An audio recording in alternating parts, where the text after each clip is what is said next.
Hola a todos. Bueno, pues en esta ocasión voy a dejar que presente el señor Manso, porque es el presidente, es el que manda y, y además tiene pues una forma de hablar mucho mejor que la mía, con lo cual, pues que presente el señor Manso. Bueno, no sé por qué dices que una forma de hablar. Soy el presidente, que eso no quiere decir que sea el que manda. Son dos cosas distintas. Pero bueno, muy buenas tardes a todos. ¿eh? Hoy tenemos, pues, invitado estrella en estos espacios que hacemos en el Diego de Covarrubias, ¿no? Tenemos a Daniel Lacalle, que es amigo, sobre todo, persona con la que compartimos, pues, el pensamiento liberal, la fe, ¿eh? y, y persona como no solamente muy conocida, sino muy versada en el tema de que va a hablar hoy, ¿no? Que nos va a hablar sobre el tema de los aranceles, ahora que está la polémica con las actuaciones del señor Trump en las últimas semanas, y donde hay entre los liberales división. Está los que piensan que a pesar de todo, porque nadie puede negar que un arancel es una política antiliberal, pero que a pesar de todo hay que comprender, y eso es lo que nos va a contar hoy Daniel Lacalle, la política que está siguiendo adelante Trump y qué sentido tiene. Y yo lo reconozco, Daniel, que yo todavía tengo mis cautelas con lo que está haciendo Trump, así que me encantará. Digo luego, y Daniel me disculpará, porque como ven estoy en un coche. Estoy de camino a Málaga, que pues soy miembro de la cofradía del Cristo de la Clemencia. Mañana sacamos a nuestro Cristo, si la lluvia lo permite, y me han pillado ustedes en tránsito. En tránsito. Me hubiera gustado haber llegado a Málaga a tiempo para atenderles desde el hotel, pero les tengo que atender desde el coche, ¿no? Pero bueno, sé que les dejo en unas manos estupendas. Siento mucho, Daniel, no poderme quedar. La escucharé, eso sí, lo prometo, lo prometo.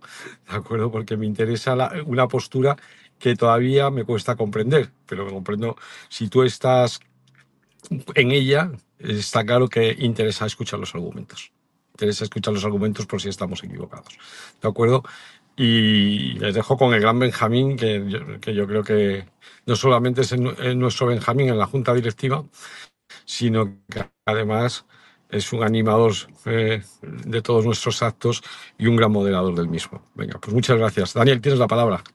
Muchísimas gracias, Rubén. Qué placer y qué bueno verte y que la lluvia permita que salga el Cristo. ¿eh? Y nada, oye, pues encantado, encantado. Benjamín, cuando tú quieras, pues adelante. Pues nada más, bueno, despido al señor Manso, muchas gracias por hacer esta presentación. Nos vemos pronto. Y en cuanto al debate principal, no sé si, señor Manso, ¿se retira o va a querer intervenir algo más? Bueno, yo me quedo unos minutos, no me voy a quedar mucho. Tú Muy tranquilo, tú bien, ya como fantástico. si yo no estuviera y en cualquier momento vendrán a rescatarme la familia, me dirán que sorpresa, me tendré que ir. O sea que no os Y sobre preocupéis. todo, muy buen viaje, muy buen viaje. Muy Muchas bien. gracias, ya me queda muy poco.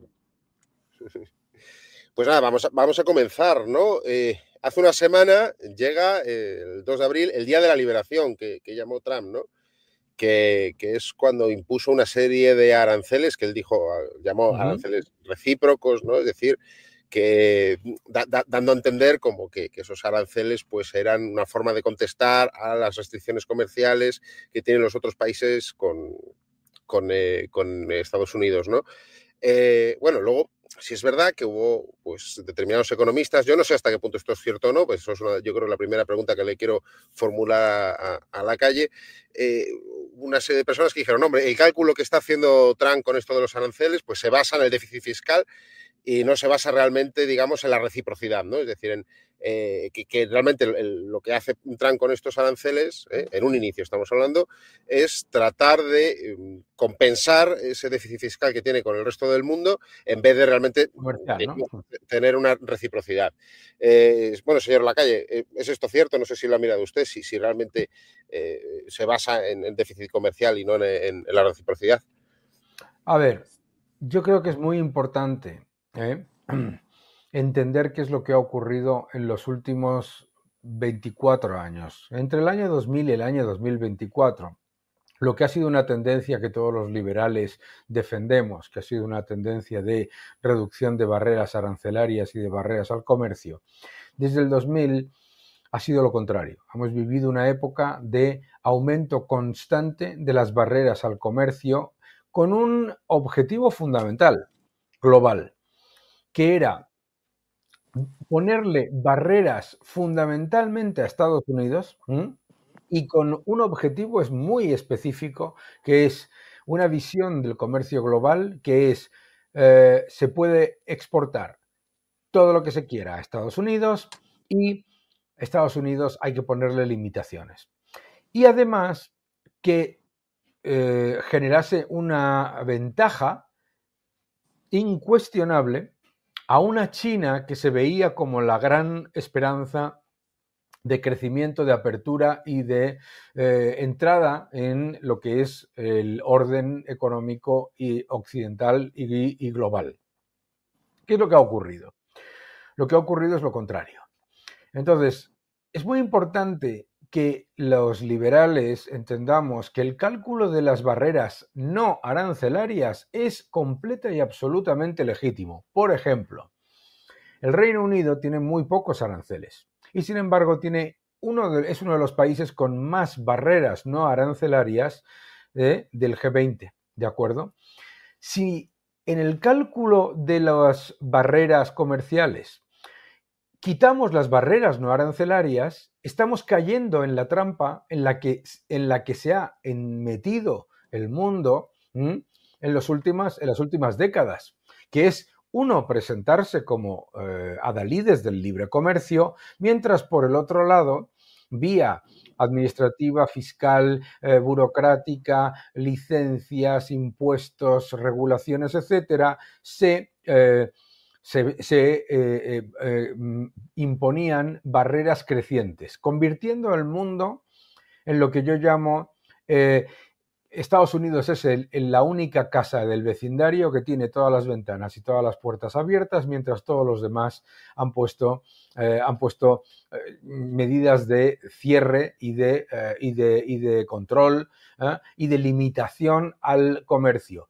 Que además, y esta es otra clave, no solamente eran medidas anti-comercio, anti-Estados Unidos, sino que esos países a la vez se ponían todo tipo de discreciones políticas y regulatorias para subvencionar a otros países como son del norte de África, en el caso del Reino Unido, países africanos, etcétera, etcétera.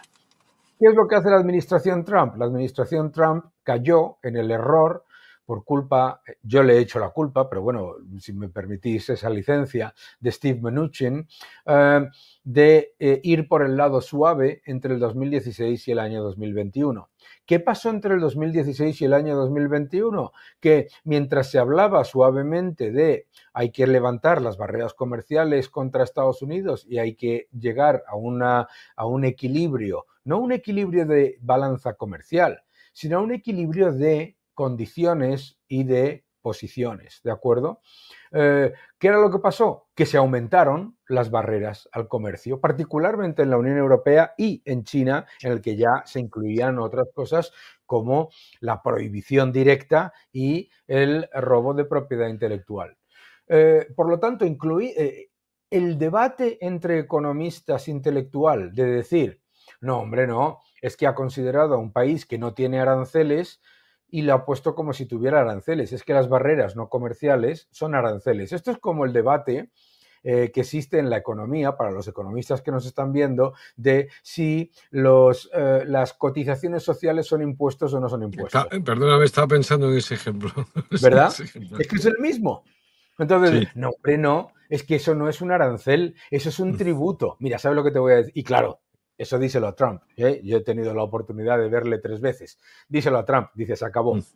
Las tonterías aquí de cambios de nombrecito y de tal y que cual, lo que está diciendo exclusivamente es el cálculo de lo que es la parte, lo que es injusto. Y lo que es injusto no significa que Estados Unidos tenga que tener superávit comercial o que tenga que tener balanza comercial cero, para nada. Pero si tú ves el mapa de lo que era en el año 2000 el comercio global, cuál era la posición de exportaciones e importaciones de Estados Unidos, entiendes que el aumento gigantesco del déficit comercial de Estados Unidos no viene ni por cooperación espontánea, como dicen algunos pensadores liberales, no viene por mayor competitividad, de hecho, no viene por mejores costes en muchos casos, como ocurre con la Unión Europea, viene por limitaciones a Estados Unidos y subvenciones a los otros. Entonces lo que dice el presidente Trump es, vale, resulta que se ha llegado a una situación en la que el déficit comercial más el déficit fiscal de Estados Unidos están poniendo en peligro a la moneda de reserva del mundo y están poniendo en peligro también el sistema monetario como lo conocemos, porque muchos de esos países están utilizando la ingente cantidad de entrada de dólares por exportaciones para minar el sistema monetario, político y financiero mundial como lo conocemos. Entonces, claro, dices, no, o sea, no solamente está siendo Estados Unidos el pagafantas del globalismo, sino que además está financiando su propia destrucción. Y lo único que dice es, obviamente, en el estilo de Donald Trump, ahí tenéis el libro, se llama The Art of the Deal. Él negocia, y negocia ¿cómo? Primero dice, aquí está esto, que es lo que ha pasado, shock. Shock, por otro lado, que no tendría por qué haber ocurrido porque se podría haber llevado ese proceso de negociaciones antes, y todos esos países que ahora están en fila, más de 90 países para llegar a acuerdos con Scott Bessent y con el señor Lutnick, ¿vale? Todos esos países decían que bajo ningún concepto, que eso era soberanía estratégica y que no se tocaba absolutamente nada. Entonces llega Donald Trump, hace ese cálculo, podemos debatir, muy entretenido, entre economistas, si es un cálculo perfecto o imperfecto, pero cuando miras el cálculo y ves la parte del león de lo que es la injusticia en el comercio, la injusticia no es ni la competitividad, ni la productividad, ni la cooperación, como decía este líder de intelecto liberal maravilloso, por otro lado, la cooperación espontánea entre empresas libres. No estamos viviendo en eso. El mundo no está en un entorno de eso. Entonces, ¿es el cálculo perfecto? Me da exactamente igual. Te voy a decir por qué. Porque el cálculo lo que está reflejando es esa enorme diferencia. Y a partir de ahí, a negociar, ¿de acuerdo? Dos cosas, Daniel, y me vais a disculpar. Voy a dejar las dos preguntas. Sí. Me vais a permitir ya que apague la cámara. Os voy a dejar para poderos escuchar un buen rato, aunque ya sin cámara, porque ya voy a ir a por la familia y esas cosas. Y probablemente en algún momento tenga que acordar, ¿no? Pero te voy a dejar dos preguntas. Entiendo lo que estás contando y además lo puedo compartir, o lo comparto. Es decir, es verdad que hay toda una serie de barreras no arancelarias que se han podido utilizar contra los Estados Unidos. Eso es lo que no sé, tú me dices que así es y por lo tanto te creo. Es que, porque estoy harto de ver barreras no arancelarias, efectivamente, y dices, no hace falta poner arancel. Si usted exige esto, ya no hay manera de importar. Claro. O sea, que vale, eso entiendo. Pero uno, ¿no crees que podría en algún sentido haberlo explicado mejor? Y dos, hombre, los Estados Unidos siempre tendrán, mientras sean vamos a decir, el emisor de moneda de referencia mundial, un superávit me explico, por cuenta de claro. por cuenta financiera y por cuenta de capital, porque todo el mundo quiere, claro. quiere esa moneda y claro, si se genera ese superávit necesariamente vas a tener un déficit por cuenta corriente, ¿no? Bien, o sea, ese es uno de los elementos clave, si quieres. O sea, es que ¿me entiendes, no? Sí. Te lo contesto rápidamente. Mira, venga, te escucho. Unidos... Me dejas apagar ya la cámara, pero todavía te estoy escuchando, tranquilo. Muy ¿vale? bien, sí, no te quiero molestar. Sí. Venga, cuando quieras. Esto te lo contesto rápidamente. La teoría está fenomenal. ¿Qué es lo que dice? La teoría dice, a lo mejor tenemos que sacar del escenario el logo de Rubén. La teoría dice lo siguiente. Completamente correcta, por otro lado. Dice Estados Unidos su déficit comercial se equilibra con el superávit que tiene en la balanza financiera. Pero eso no es eterno. A ver si lo entendemos. A ver, ¿por qué? Por lo siguiente. El déficit comercial y el déficit fiscal, los dos son ¿qué? Emisión de moneda. Y si la emisión de moneda es muy superior a la demanda global de esa moneda, termina pasando que dejas de ser el emisor de moneda de reserva del mundo y además que pierdes la confianza y por lo tanto se hunde la situación. Es decir, déficit comercial tiene Brasil. Que le pregunten a Brasil si se beneficia de su déficit. No. Tiene déficits gemelos, o por lo menos lo ha tenido hasta hace relativamente poco. Otros países, ¿no? Todo el mundo entiende esa posición. Se asume que Estados Unidos no tiene ningún problema porque es el emisor de moneda de reserva del mundo, pero ser el emisor de moneda de reserva del mundo no es eterno. Y las alarmas llevan sonando desde hace tiempo. Alarma número 1, la inflación. Estados Unidos, a pesar de ser la moneda de reserva del mundo y a pesar de ser el emisor de la moneda más demandada del mundo, el poder adquisitivo de dicha moneda se ha hundido en los últimos 4 años particularmente de manera alarmante. Número 2. Número 2 y igualmente problemático.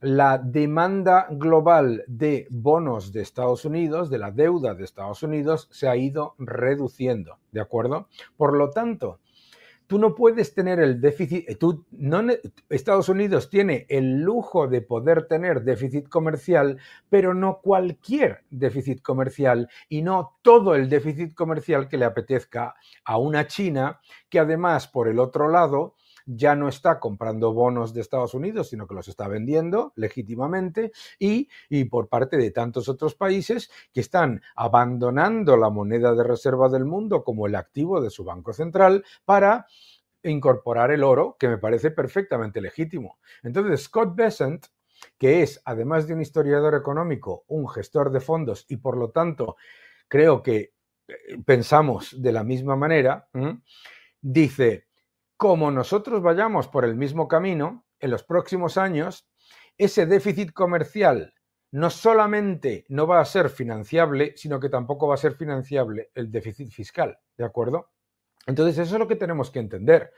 Claro, yo entiendo perfectamente la teoría, pero ponlo en porcentajes del Producto Interior Bruto y sobre todo con respecto a la demanda global de dólares, ¿de acuerdo?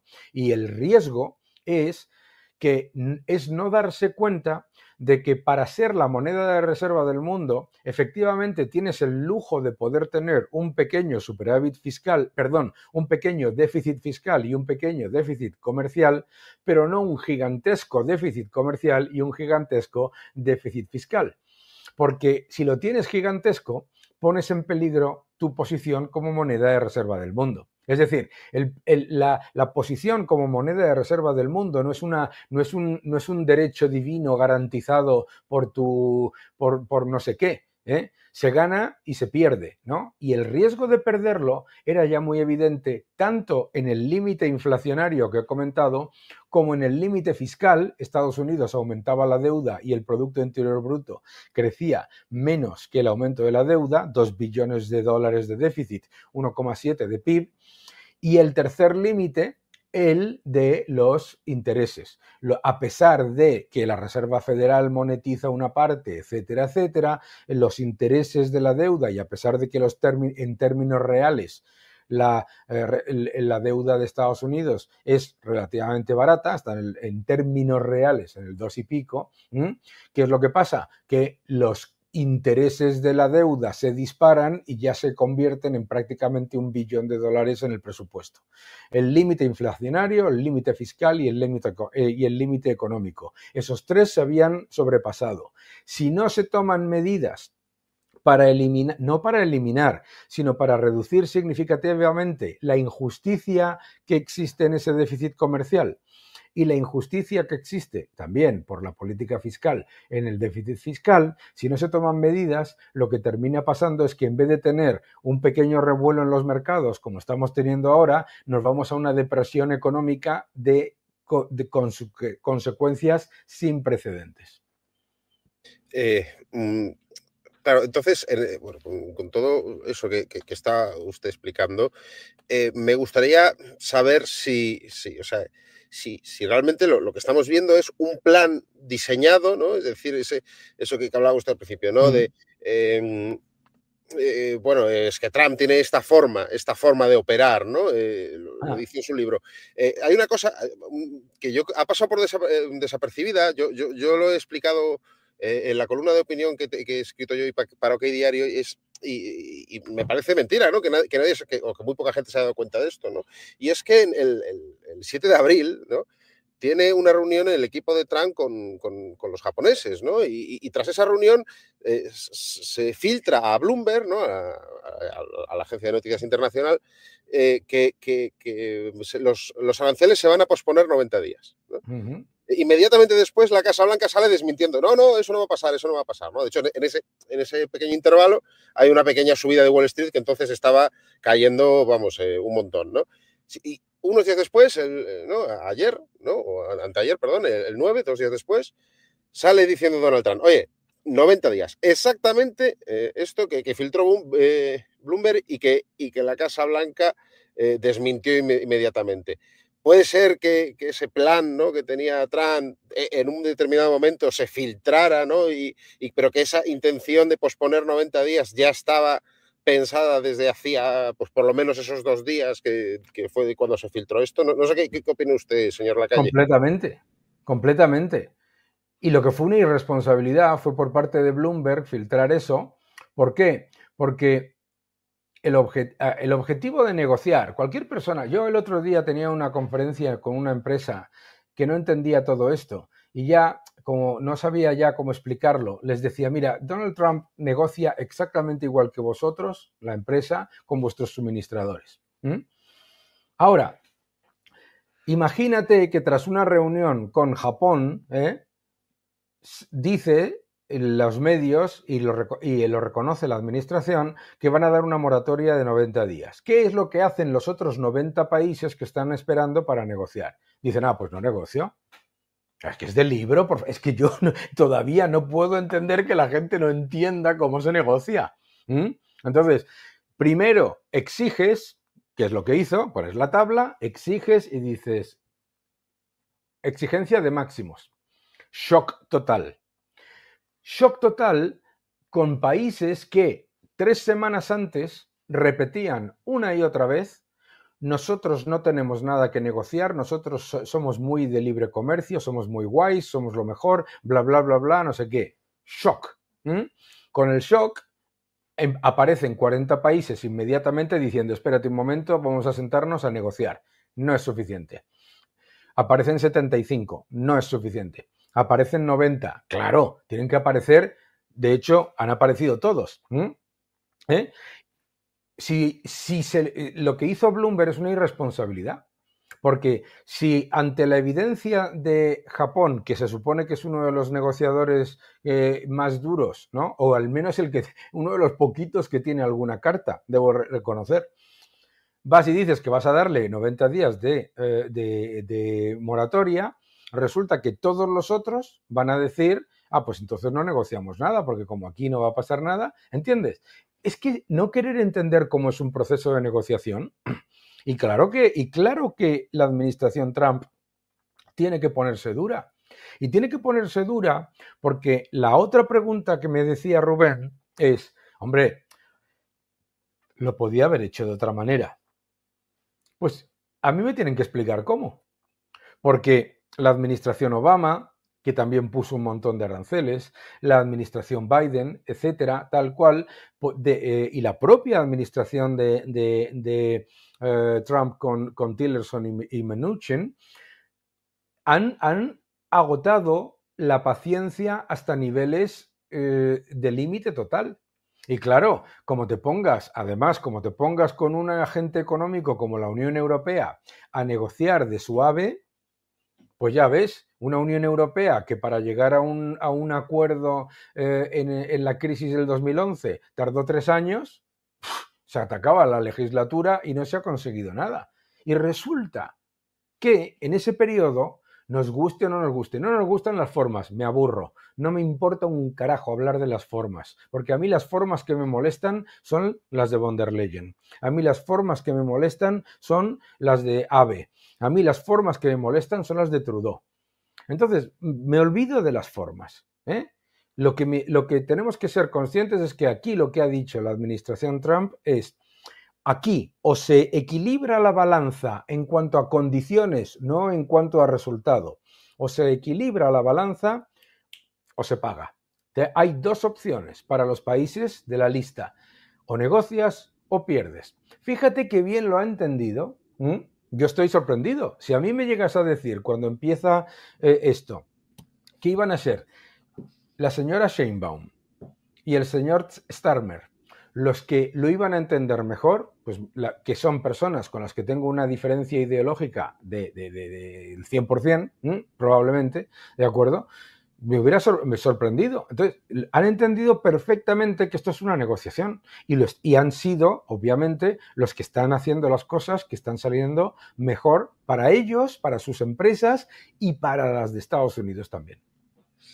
Y en ese sentido, claro, pues te voy a preguntar por eso también, ¿no? Y esas formas, pero ya no solo las formas, sino la forma en la que se han hecho estas negociaciones han provocado pues unas caídas en bolsa bastante contundentes a doble dígito, ¿no? Si es verdad, luego han vuelto a subir, a bajar, digamos que de alguna manera se ha creado cierta inestabilidad en Sí. las principales bolsas del mundo, ¿no? ¿Merece la pena? Hombre, a ver, merece la pena, claro que sí, porque el 99% de los estadounidenses no tienen acciones.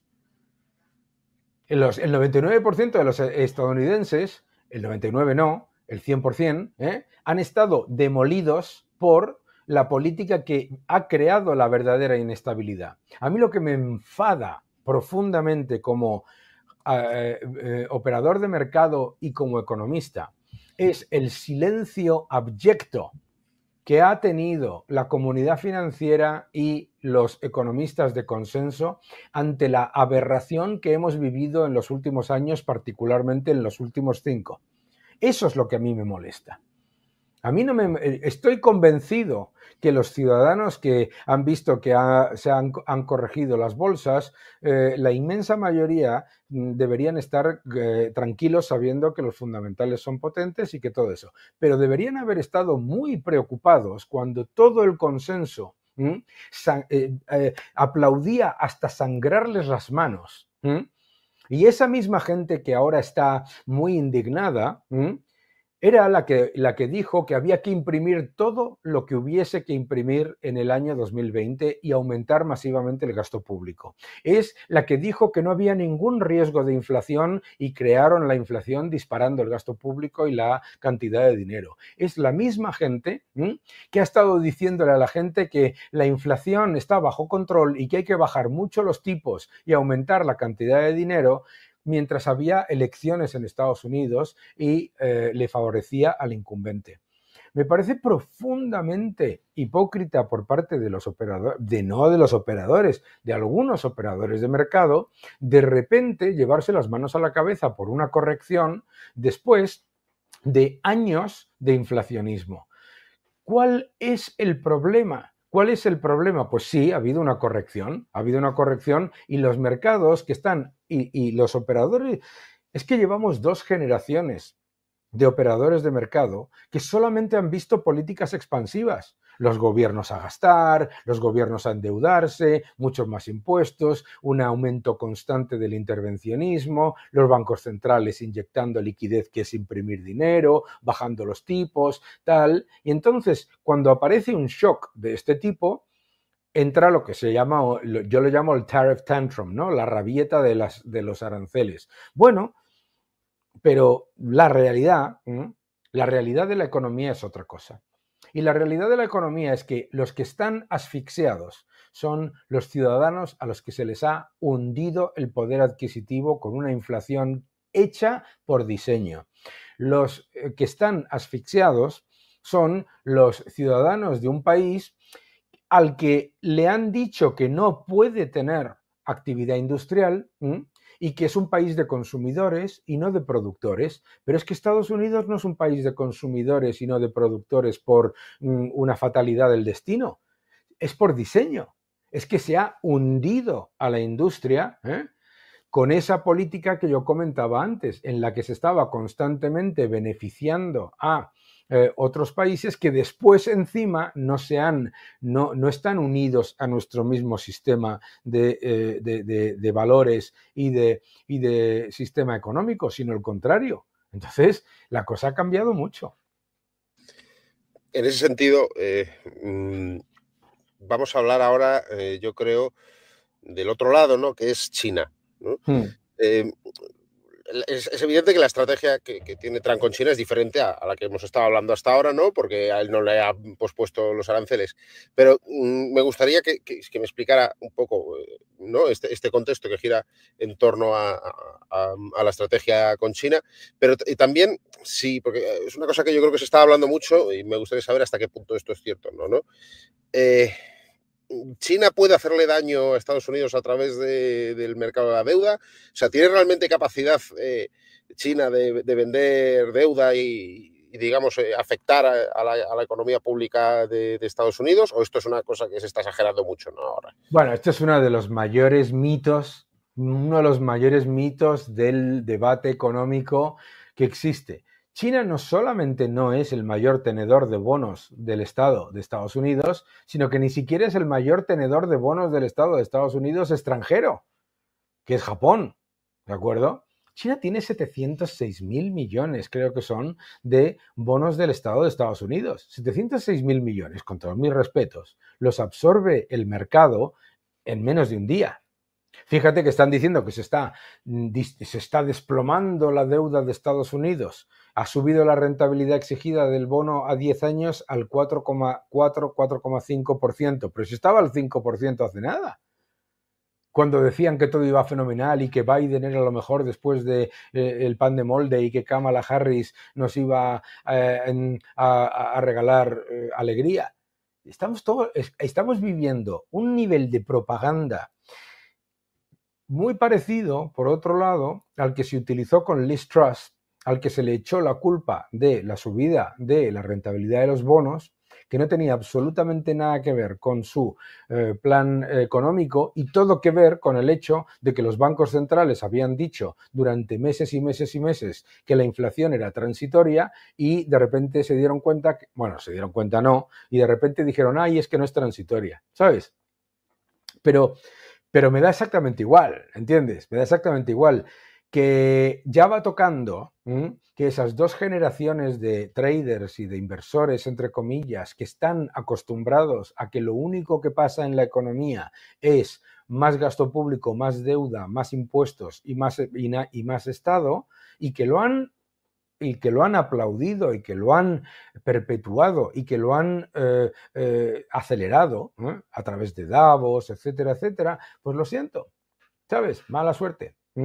Mala suerte. Ha venido alguien que se ha dado cuenta de que si seguimos, vamos, no es que se haya dado cuenta él, que hasta los mismos que están criticando ahora, mucha gente estaba diciendo que el riesgo para el dólar y para el sistema monetario global era gigantesco con el aumento constante de la deuda pública, el gasto público y los excesos y el déficit comercial disparado. Es un exceso, nada más. ¿Hay que eliminarlo? No, nadie está diciendo eso. No. Lo que está diciendo es que hay que equilibrar la balanza, que es otra cosa distinta. Y cuando dice equilibrar la balanza, que la gente es que traduce muy mal, level the playing field no es equilibrar la balanza comercial, es decir, cero déficit, es equilibrar el sistema, es decir, que en vez de que estar escorado para beneficiar a China, que esté equiparado, porque además la evidencia de los últimos 20 años es que China no se ha abierto como economía, sino que se ha cerrado.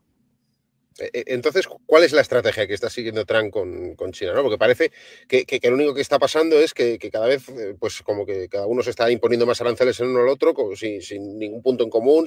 ¿Qué estrategia hay detrás de esto? La estrategia es bien sencilla, yo creo que es súper evidente y además no es que me la invente yo, es que es explícita, ¿no? A ver, con China el problema no es el mismo que con la Unión Europea si te pone unas barreras al comercio aquí o unas barreras al comercio allá. Con China hay problemas muchos mayores. Número 1, prohibición directa de más de 35 empresas norteamericanas en China. Prohibición directa, cualquier persona que viaje a China lo sabe, ¿vale? Número 2, robo de propiedad intelectual. Esto es muy importante, ¿vale? Porque claro, un montón de empresas estadounidenses crean y generan un montón de propiedad intelectual que ha sido literalmente robada y que no tienes ninguna manera de compensarla. Esos son centenares de miles de millones, 360.000 millones de dólares de impacto para Estados Unidos negativo. Más un elemento absolutamente clave en el caso de China.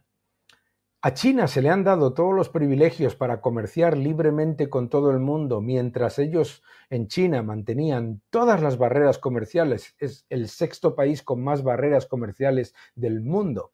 Mantenía todas las barreras comerciales, todas las barreras de inseguridad jurídica, mantenía una moneda que no flota libremente. El yuan, ¿de acuerdo? Que tiene fixing, mantenía controles de capitales, un sistema financiero completo y absolutamente opaco que ha utilizado para expandir su poder por el mundo, prestando sin que nadie pueda saber qué problemas de capital circulante, qué problemas de capital de máxima calidad, etcétera, tienen tal. Y hay otro factor absolutamente esencial, que particularmente desde el año 2020 y te diría del 2022, cuando entra en su asociación estratégica sin límites, cito, con Rusia, el objetivo ya no es ser uno más del G20, estar junto con el Reino Unido, con Suiza, con Japón, con Alemania, con Estados Unidos, no. El objetivo es demoler el sistema monetario, financiero, económico y político de Occidente. Y mi querido amigo, ahí ya es otra cosa. Ya no es una cuestión de si los aranceles son del 10%, del 12%. El otro día decía un gran pensador liberal al que admiro, decía, es que a Trump le molesta que los chinos produzcan bienes y servicios más baratos porque tienen salarios más bajos. ¿No es cierto? Para nada. Eso no es el problema en ningún caso.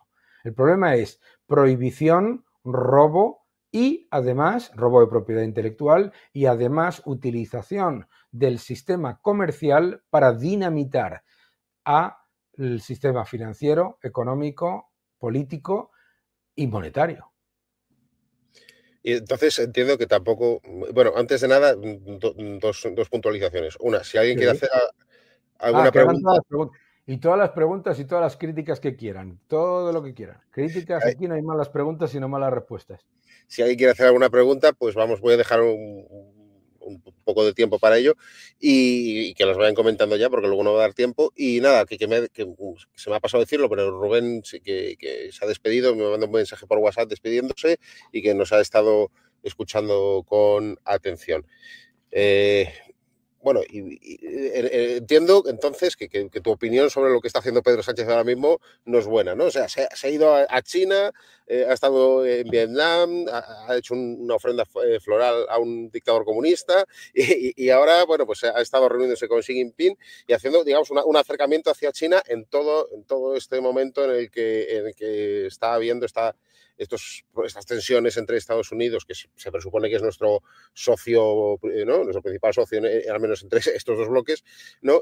Pues en ese contexto en el que hay una tensión entre Estados Unidos y China, pues Pedro Sánchez se va a China, se va a reunir con Xi Jinping y parece como que hay un acercamiento hacia allá. No sé qué opinión te merece esta situación. Pues a mí no se me ocurre peor manera de defender la democracia, el libre comercio y la defensa de Ucrania, que se supone que son cosas que defiende el señor Pedro Sánchez, que unirse a una dictadura que es socio estratégico y militar de Putin y que además tiene las mayores barreras al comercio del mundo. Y lo más importante, que ha hecho 3 viajes en 2 años y no ha vuelto de ninguno de esos viajes con una eliminación o limitación o reducción de las barreras y de las que yo he comentado, que pone China a las empresas españolas y europeas. Eso es lo más importante. O sea, lo único que ha sido a ofrecer. No viene con nada. No viene con cosas que vayan a beneficiar a las empresas españolas, sino que viene con una alfombra roja para que las empresas chinas compren todas las empresas españolas que quieran para que, eso sí, las empresas españolas seguirán sin poder comprar las empresas chinas que se deseen, para que las empresas chinas puedan exportar todo lo que deseen y para que las barreras comerciales que tiene China se mantengan todas. Pues a mí me parece una estrategia, es una estrategia ideológica que viene del Grupo de Puebla, que lo que quiere es precisamente eso, y que en la que ese factor que yo he comentado antes, de dejar de pensar en China como de un socio comercial pillín, que es como nos lo intentan vender, nos intentan vender a China como un socio comercial que es verdad que hace un poquito de trampa, pero es tan bueno. No, aquí hay una alianza estratégica que está financiando a los regímenes dictatoriales de Cuba, de Venezuela, de Nicaragua y que está avanzando las ideas y las ideologías totalitarias no solamente en América Latina, sino en África y en Europa. Por lo tanto, pues ahí hay una decisión ideológica del Grupo de Puebla al que pertenece el señor Zapatero, que es el gran valedor de todas las dictaduras comunistas. Por lo tanto, esta gente, cuando viene hablando de democracia y viene hablando de libre comercio, lo que está haciendo es lo contrario. O sea, lo que está haciendo es literalmente traerse la alfombra roja para que se termine de demoler el tejido empresarial español y europeo. De hecho, Estados Unidos ha ya puesto en el punto de mira al propio Sánchez, ¿no? El secretario del Tesoro de Estados Unidos ha dicho, oye, que este hombre con lo que está haciendo, dijo algo así como que se va a cortar la cabeza, pero realmente... Está cortando su propio cuello. Está cortando su propio cuello, esto es, ¿no? Que bueno, vendría a ser algo Pero así ojo, como... que ha habido un montón de gente que lo ha traducido, que aquí tenemos un problema, tú lo sabes bien, con los medios de comunicación gigante, que lo ha traducido como que Scott Bessent está diciendo que le va a cortar el cuello. No, le está diciendo que se están cortando su propio cuello. Sí. Porque lo que le está diciendo Scott Bessent al señor Álvarez, al señor Sánchez, que no les importa porque su objetivo es ideológico y de poder, y a los españoles es: cuidado que nosotros venimos del futuro, que nosotros, Estados Unidos, caímos en la trampa de pensar que abrir todas las puertas a China iba a ser una manera en la que China abriese todas sus puertas. Y en ese camino China ha cerrado sus puertas y ha generado, y además, esto es que es súper importante en lo que estamos hablando, porque en el debate liberal sobre los aranceles o los no aranceles, no entiendo por qué no se habla de la utilización de los dólares que atesora China vía exportaciones para dinamitar el sistema monetario, financiero y económico occidental. Y eso no es una invención de Daniel Lacalle o de Scott Bessent, eso es una evidencia estratégica. Y por lo tanto, no introducir esa variable hace que el debate sea completamente, digamos, pervertido, porque se está pervirtiendo el debate a una especie de idea que es la siguiente. Nosotros vivíamos en un mundo de libre comercio, apareció Donald Trump, que es una especie de proteccionista de los años 30 y ha puesto aranceles a ese vergel de libre comercio y de libertad en el que estábamos, que nos había dado eso que llaman el orden económico mundial, que nos había dado prosperidad, alegría, felicidad y la Agenda 2030. Hombre, yo creo que es que hay que empezar a ser un poquito más serios. A ver, yo soy lo tengo que repetir, perdona Benjamín, porque es que parece que la gente no quiera escuchar. Yo no estoy a favor de los aranceles, pero en una guerra nuclear, en una amenaza nuclear, la única manera en la que no te metes en la guerra nuclear es teniendo armas nucleares. Pues bueno, no he visto ninguna pregunta más que comentarios dándole la razón, ¿no? Como España está en el eje del mal, ¿no? Decía por ahí... Te voy a ayudar yo con los comentarios en contra, ¿vale? Te voy a ayudar yo con los comentarios en contra. Sí, sí, bueno, diga si que... te parece, vamos punto por punto. Comentarios en contra. Número 1. Si lo que tú quieres es verdadero libre comercio, no pongas aranceles, levanta todavía más tus barreras comerciales, es decir, la manera de luchar contra el proteccionismo de otros es ser menos proteccionista. Fenomenal. Eso es en un mundo en el que solamente estás hablando de comercio, en el que no estás hablando de todos esos otros factores que yo he comentado que son tan y más importantes. El tema monetario, el tema financiero y el tema de minar el sistema económico y político occidental. Eso es muy importante. Número 2. Te dicen, bueno, efectivamente, pero claro, si ellos ponen más aranceles, el que sale perjudicado es el otro país. Eso en condiciones iguales en la que lo que estás hablando solamente es de barreras arancelarias, pero no cuando introduces el resto de barreras que incluyen la prohibición, la limitación regulatoria, permisos y licencias que se tardan hasta una década, me lo dijo una empresa estadounidense sobre la Unión Europea, una década para recibir permisos, etcétera, etcétera, etcétera. Es decir, tenemos que entrar desde la absoluta y total reverencia y acuerdo con las ideas de Ricardo, de Adam Smith, de todo sobre el libre comercio. Tenemos que entender que la situación en la que nosotros estábamos viviendo no es una situación ni de libre comercio, ni de cooperación espontánea, ni de cooperación espontánea entre empresas libres, porque las empresas chinas no son empresas libres. Tienen la obligación de adherirse y seguir las directrices del Partido Comunista en su plan de armonización. Por lo tanto, no es comerciar entre la empresa de Benjamín y la empresa de Daniel. Estás comerciando de otra manera. Y lo entiende cualquier persona cuando miramos, por ejemplo, si una empresa estatal de otro país, controlada por el gobierno de otro país, quiere comprar una empresa nuestra. ¿Verdad? Lo entendemos todos. Y sin embargo no lo queremos entender en algo tan básico como es no solamente la posición de China, sino la posición de China junto a un grupo de socios que han decidido que van a utilizar ese enorme tesoro de dólares que han atesorado para minar el sistema monetario, financiero y económico del mundo. Eso es lo otro. Más argumentos liberales.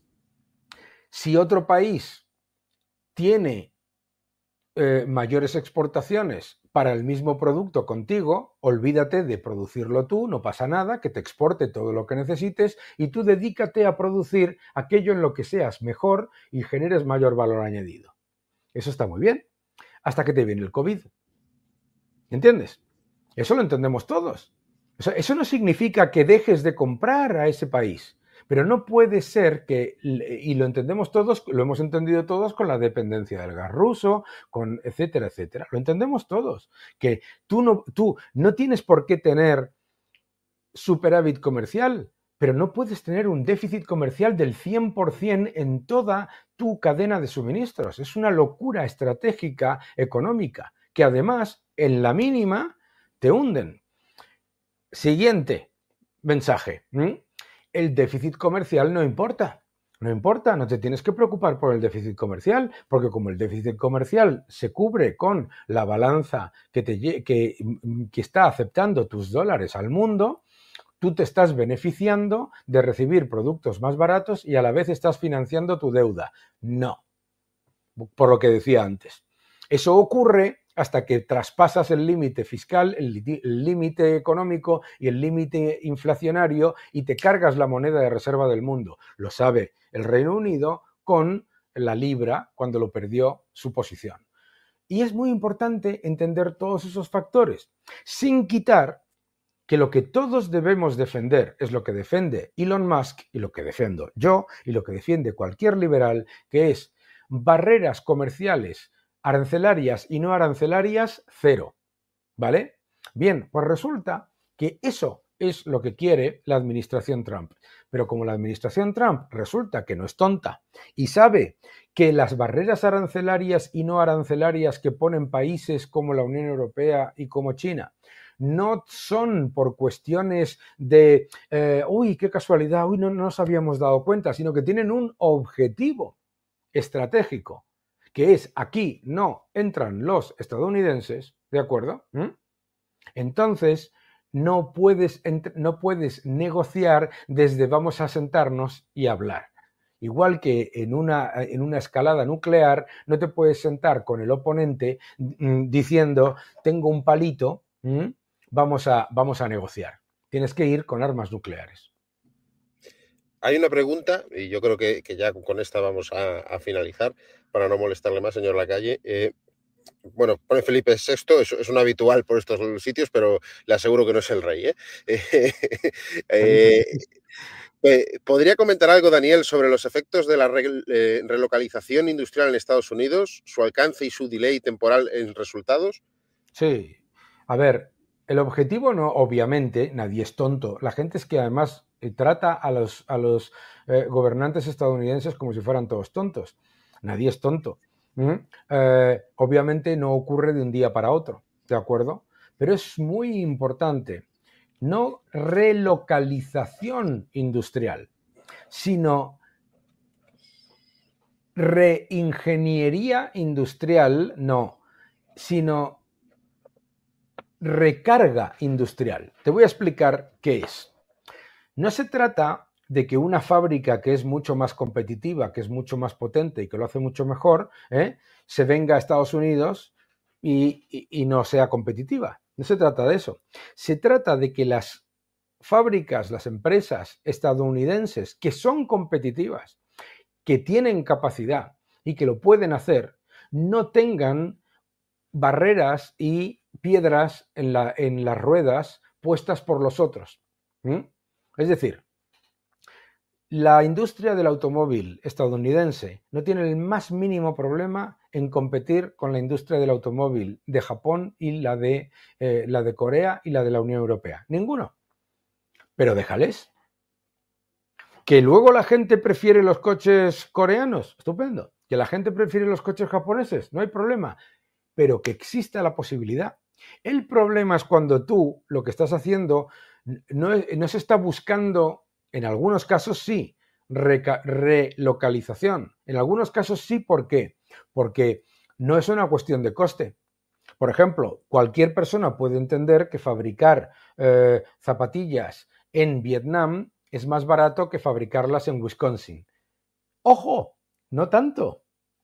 Una vez que incluyes el coste de capital, la inseguridad monetaria, etcétera, etcétera. No te preocupes. Pero bueno, asumamos eso.